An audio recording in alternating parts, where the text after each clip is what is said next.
আয়াত ৫ ইন্নাল আবরারা ইয়াশরাবুনা মিন কাসিন কানা মিজাজুহা কাফুরা।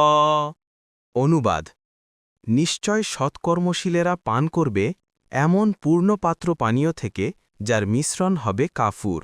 ২ তাফসীর ১ নং ফুটনোটের বিবরণ: তারা এমন সব মানুষ যারা পুরোপুরি তাদের রবের আনুগত্য করেছে, তার পক্ষ থেকে অর্পিত দায়িত্ব ও কর্তব্যসমূহ পালন করেছে এবং তার পক্ষ থেকে নিষিদ্ধ কাজসমূহ থেকে বিরত রয়েছে।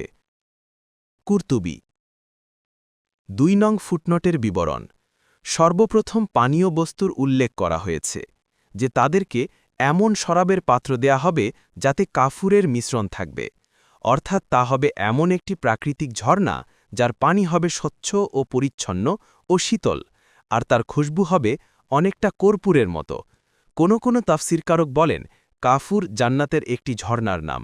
এই শরাবের স্বাদ ও গুণ বৃদ্ধি করার জন্য তাতে এই ঝর্ণার পানি মিলানো হবে।